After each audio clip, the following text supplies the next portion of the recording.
A quick note before we begin. This episode contains references to child abuse and domestic violence, so please be advised. Previously on Very Scary People.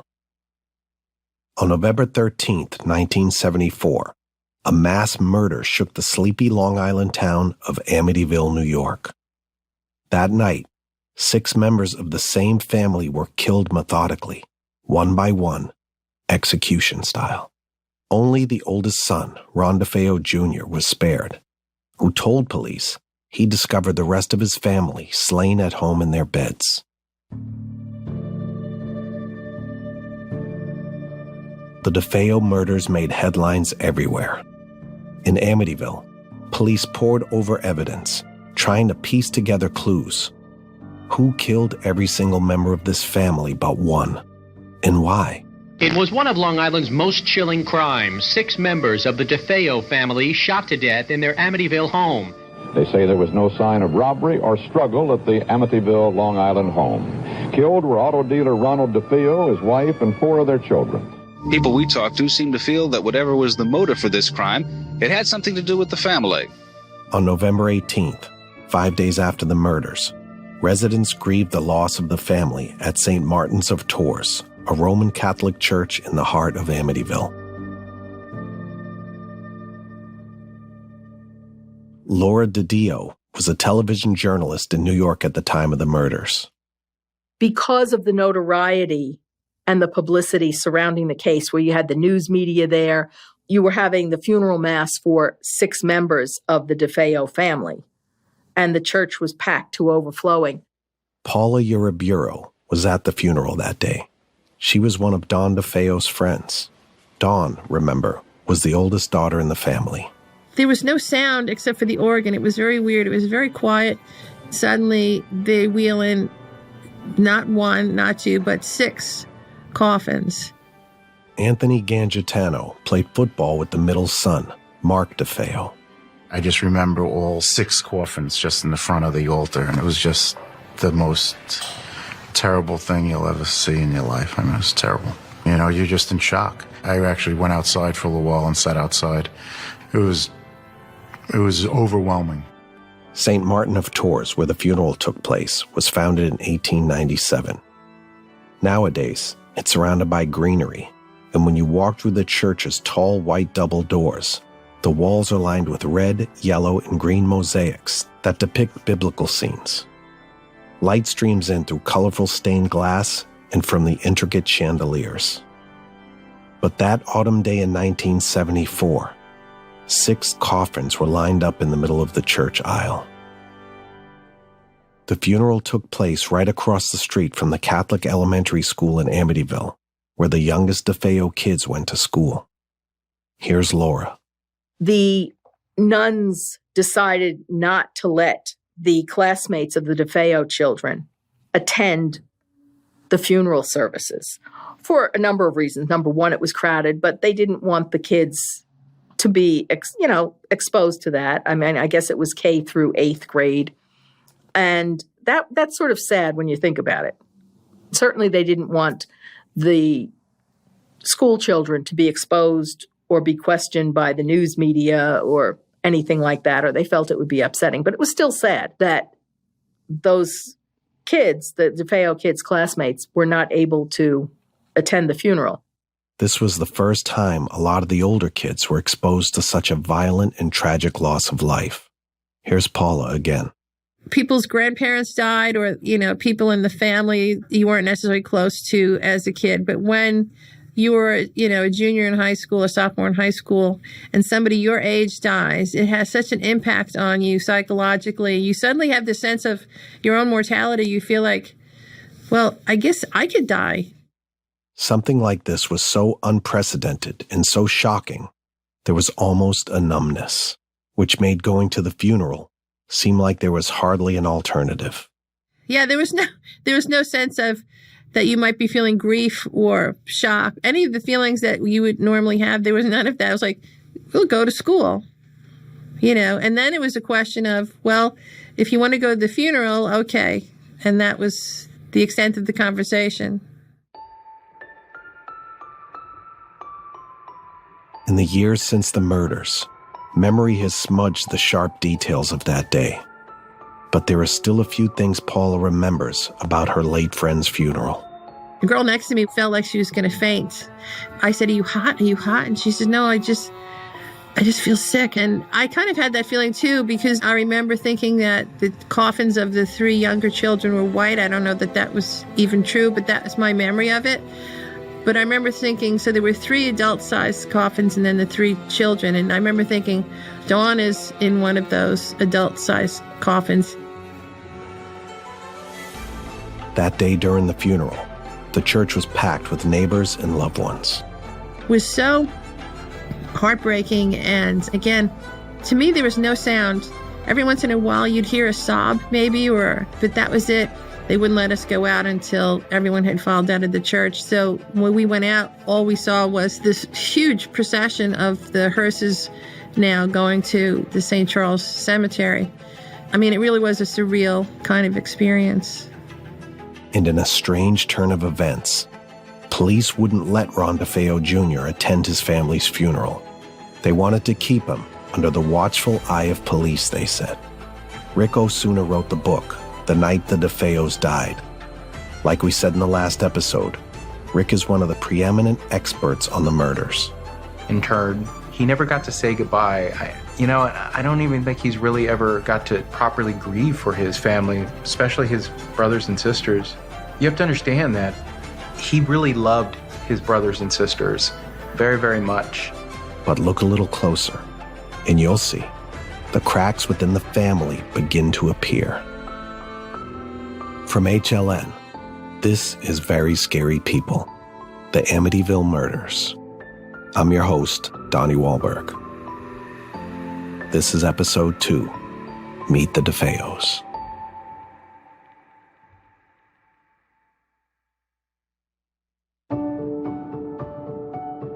Before the DeFeos became a family, Ron Sr. and Louise Brigante were just 2 young kids living in Brooklyn.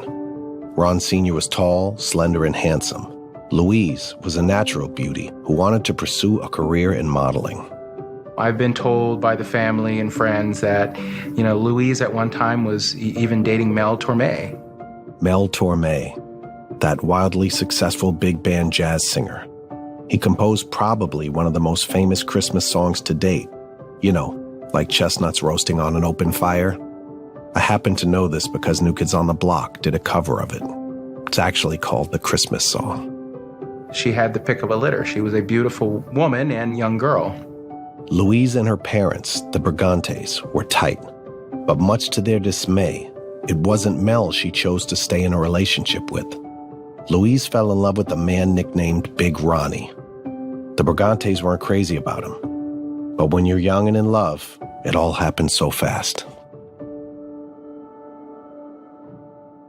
When Big Ronnie, Ronald DeFeo Sr., met Louise, it seemed like they had fallen in love pretty quick.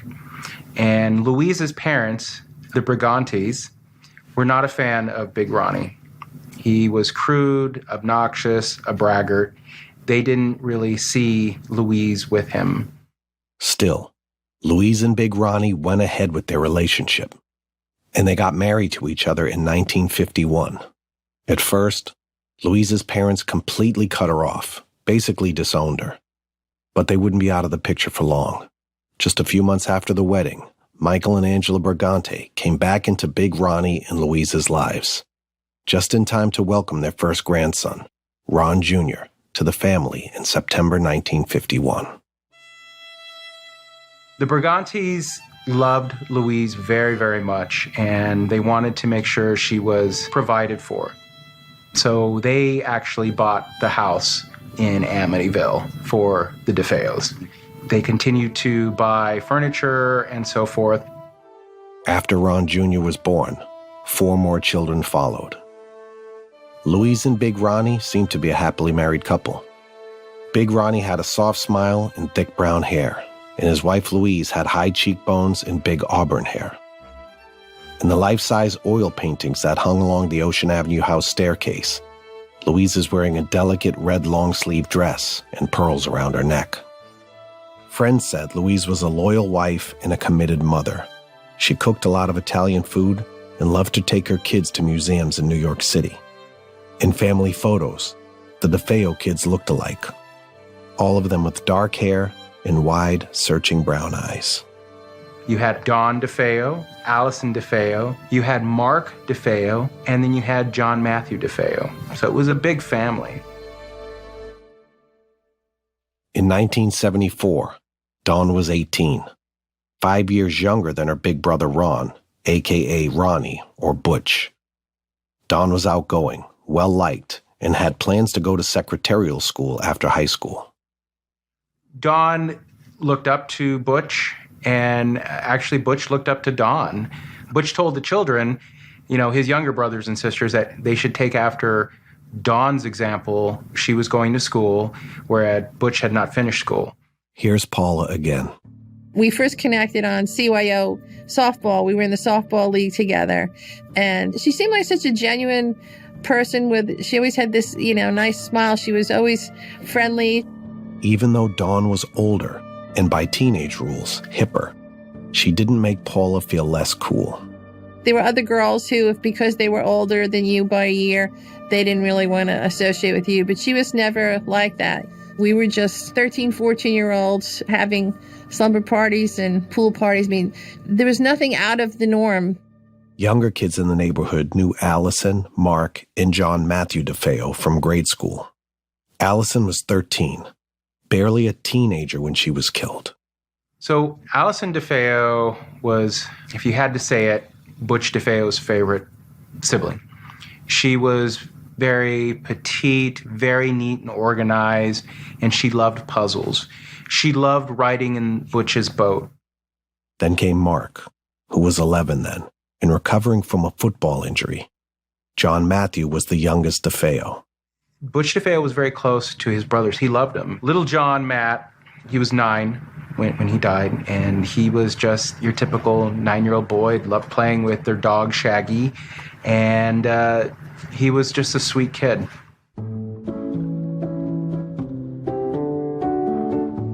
The family had money, but the kids didn't flaunt it.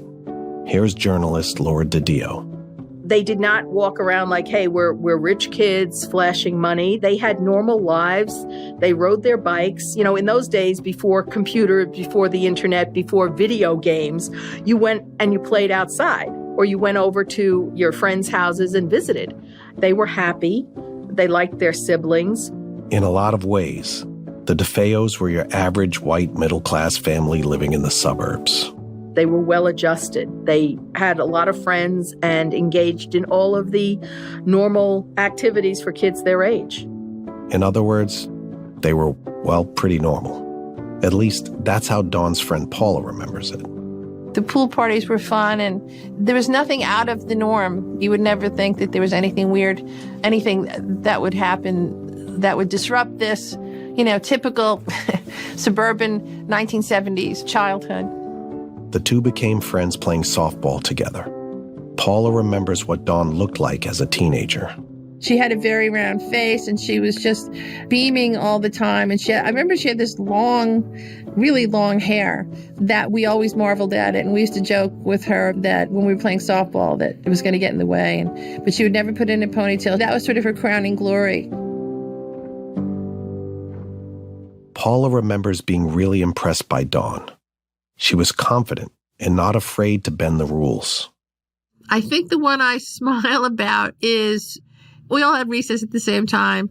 I was in 7th grade. She was in 8th grade.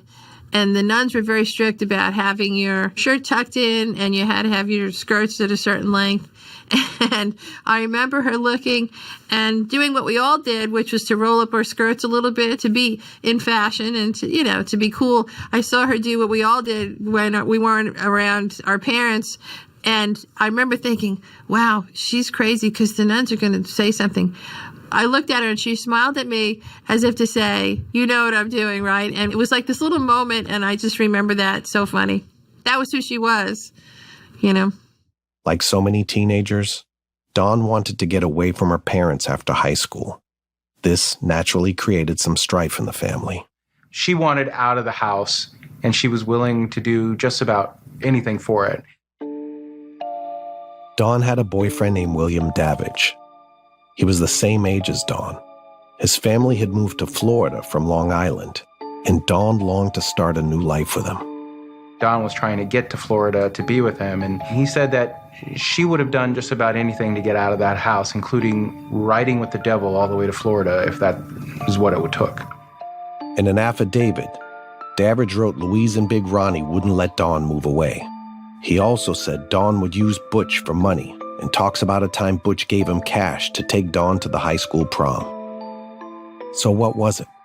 Was Dawn running to Florida or away from Amityville? The more investigators looked into the DeFeos, the more details began to emerge about the family. Remember Dr. Ziv Cohen from our last episode? He's the forensic psychiatrist who studied the Amityville murder case closely. Dr. Cohen says children who are abused at home, more often than not, keep the abuse to themselves. It's very common that the families are extremely good at hiding it. In fact, nobody is better at hiding it than the kids. And the kids learn from a very young age what is okay to talk about outside the family and what is not. In his research, Dr. Cohen also found there was some tension between siblings, and the way Ron Jr. spoke about his younger siblings after the murders felt stilted and disconnected. When he talks about them, it's very superficial. There's very little sadness, if any, that I can see about their deaths. He'll say things about Mark and John like, we would always play in the car, or I would take them for a drive. It's these very flat anecdotes. There's very little emotional complexity. There's no real sense for who they were as people, which is what you usually hear when someone talks about someone that they have real love for and that they're grieving for. They will share certain anecdotes that really give you a sense for who that person was in life and the quality of the relationship. Dr. Cohen says Ron Jr. had real issues with his sister Dawn. So when DeFeo talks about his siblings, I think what's most notable to me is the callousness with which he talks about them. Certainly about Dawn, he talks about her with clear hostility.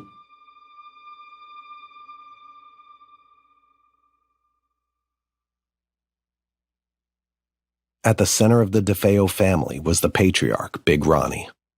Laura DiDio says he was a man with a big personality who had a reputation.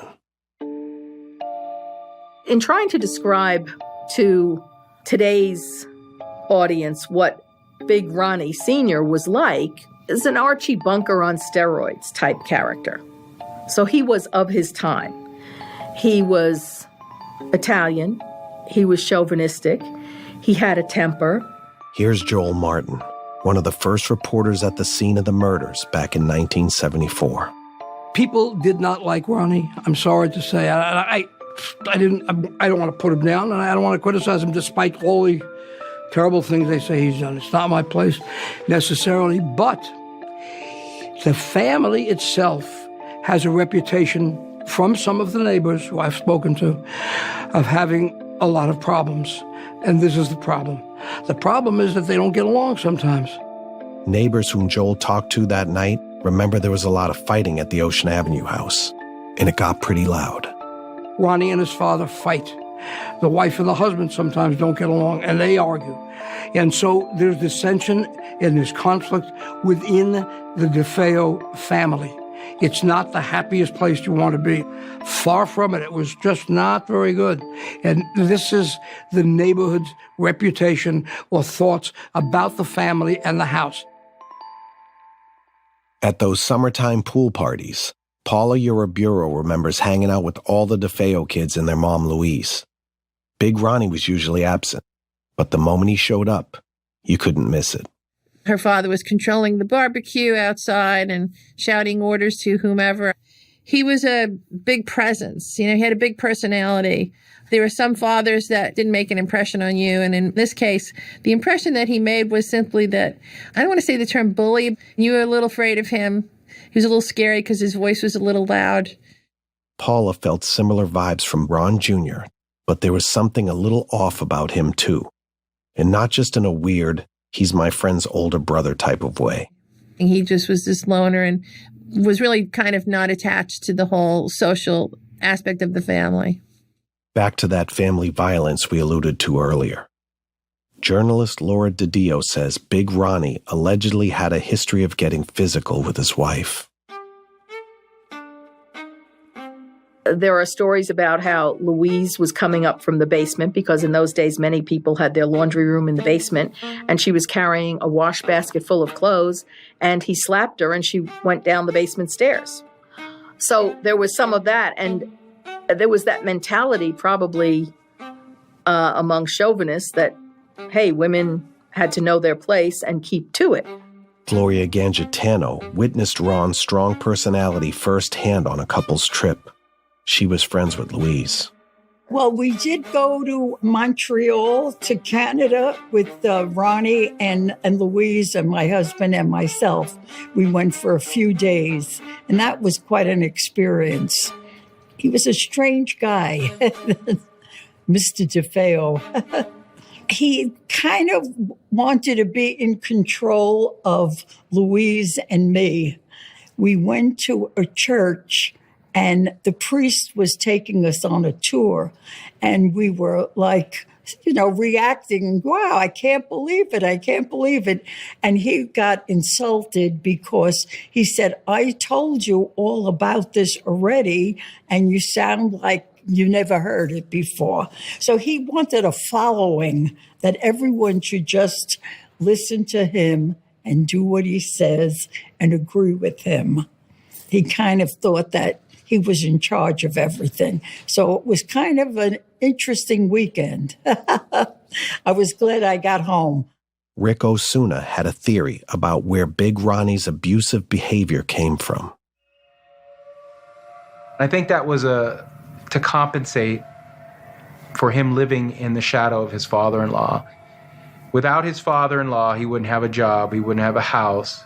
His father-in-law even paid for the expensive family portraits that Big Ronnie wanted. So Big Ronnie compensated by being big and loud and, beating his family. We'll get to know Big Ronnie's father-in-law, Michael Brigante, soon. But first, let's spend some time getting to know the only DeFeo who survived that night, Ron DeFeo Jr. I'm Ronald Butch DeFeo. According to Ron Jr., his father's abusive and controlling tendencies were on full display at home. We were all like animals, like a dog on a leash, everybody in that house. Nobody could be free.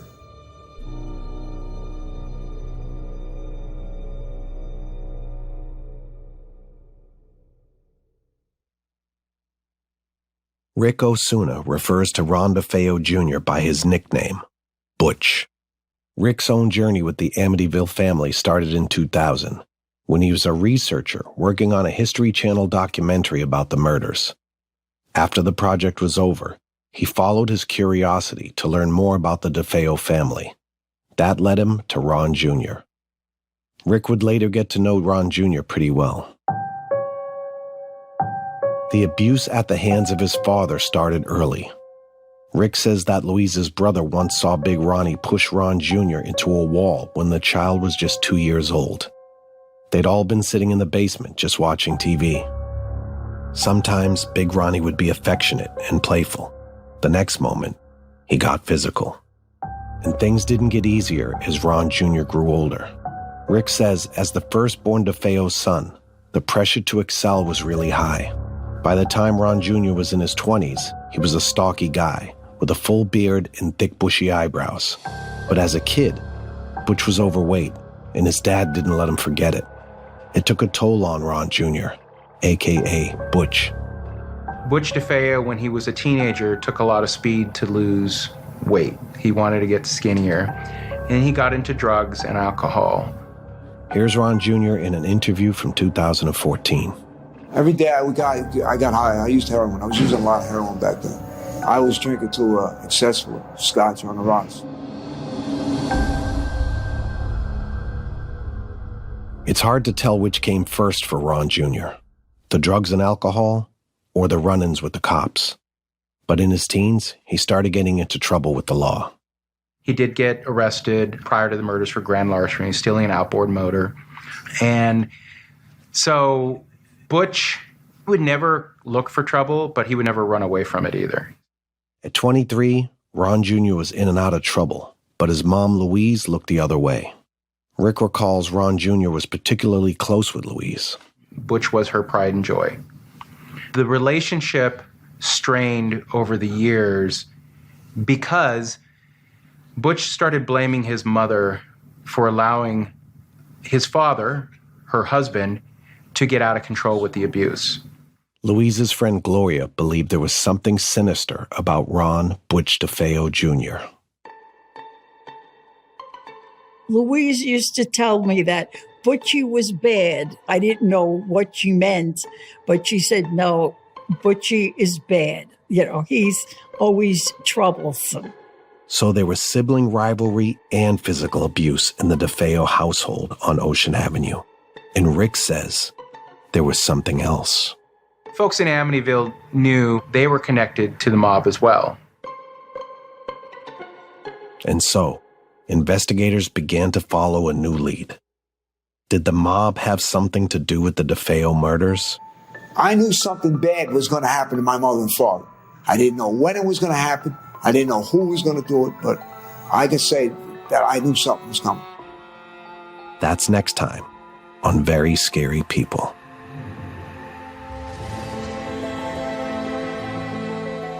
Very Scary People, The Amityville Murders is hosted by me, Donnie Wahlberg. It's a production of HLN in collaboration with Neon Hum Media and is based on an original series created by CNN executive producer Nancy Duffy. At CNN, our senior producer is Sabina Ryman. Our producer is Allison O'Brien, and our executive producer is Abby Fentress Swanson. Alexander McCall leads audience strategy for our show, and Jameis Andrist designed our artwork. From Neon Hum Media, our executive producer is Jonathan Hirsch. Kate Mishkin is our producer, and our associate producers are Chloe Chobel and Navani Otero. Our editor is Stephanie Serrano. Samantha Allison is our production manager. Sam Baer and Josh Harn are our mix engineers. Theme and original music composed by Asha Ivanovich. Additional music came from Blue Dot Sessions and Epidemic Sound. Special thanks to Tara Lawrence, Michael Reyes, Courtney Coop, Tamika Balance-Kalasny, Ashley Lusk, Robert Mathers, Christian DeChateau, Lisa Namaro, and John Dianora.